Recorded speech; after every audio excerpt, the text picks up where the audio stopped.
Aimes-tu réellement les Seigneurs? Est-ce que tu aimes réellement les Seigneurs? Alléluia. Aujourd'hui, nous voyons de plus en plus de gens pensant que en multipliant des versets, en montrant des images où ils sont en train de prier à la retraite, dans la montagne, cela prouve à suffisance qu'ils aiment le Seigneur. Est-ce que cela compte-t-il aux yeux de Dieu? Qu'est-ce que la Bible nous dit par rapport à ça? Je suis dans Jean chapitre 14, verset 15, on nous dit, là c'est Jésus lui-même qui nous parle, il dit, si vous m'aimez, gardez mes commandements. Toi ici, celui qui aime Dieu, ce n'est pas celui qui veut le montrer forcément aux yeux du monde. Je ne dis pas que c'est mal, mais cela ne prouve pas que nous aimons le Seigneur. La seule personne qui est considérée comme aimant le Seigneur à ses yeux lui-même, comme étant le juge, c'est celui qui garde les commandements. Et nous allons nous rendre compte que lorsqu'on voit le parcours de l'Église jusqu'à aujourd'hui, ces versets trouvent son sens. Parce que le plus difficile de nos jours, ce n'est pas de prier, ce n'est pas les prophéties, ce n'est pas les révélations, mais le plus difficile a toujours été de garder les commandements.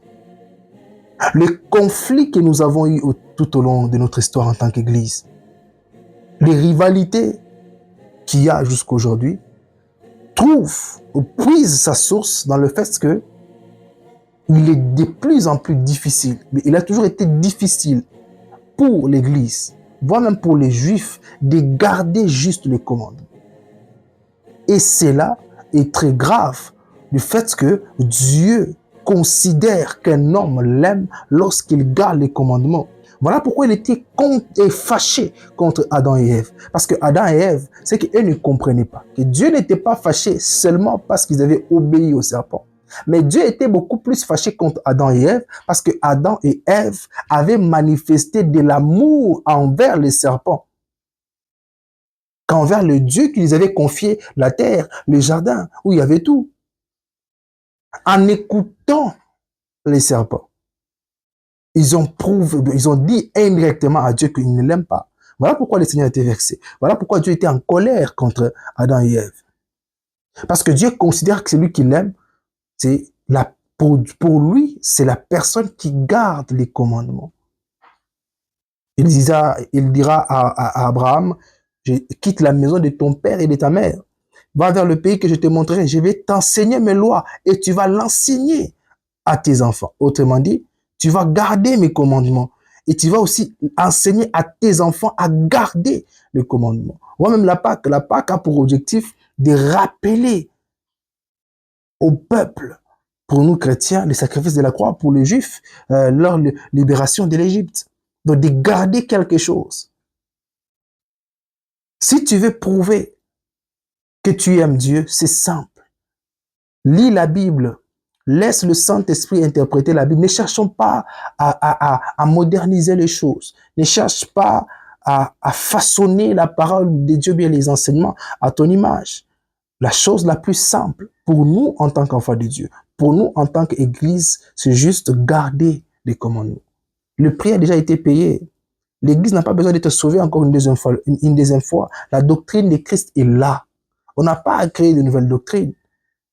On n'a pas à enseigner autre chose que ce que les apôtres nous ont enseigné. C'est là la sémence qui montre qu'un endroit où les gens invoquent Dieu, et Dieu y est réellement. C'est une église qui garde juste les commandements. L'église n'a pas besoin de se moderniser parce que le Saint-Esprit sait comment parler à tout un chacun. En termes de doctrine, on n'a pas à changer les choses. Gardons ce que Dieu nous a donné.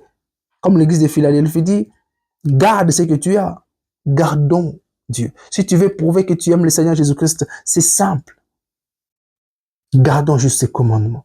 Observons juste, arrêtons le mensonge, arrêtons le vol, arrêtons tout ce que Dieu nous interdit. Arrêtons ces choses. Vous allez voir que la puissance de Dieu se manifeste très souvent dans la simplicité. Comme le fils de l'artisan, aujourd'hui Messie, qui est né dans une crèche, dans une ville qui n'avait même, dans un village qui n'avait même pas de l'importance aux yeux du monde. C'est comme cet homme-là qui vivait avec une femme stérile, Dieu les tira de là où il était pour faire de lui les patriarches. C'est comme ces simples pêcheurs de poissons qui fait partie des piliers de notre foi qu'on appelle Céphas Simon-Pierre. C'est comme ces bandits qui étaient Paul autrefois. Dieu l'a pris, il l'a façonné, il est devenu l'un des plus grands érudits de l'histoire et de la parole de Dieu. Gardons les commandements.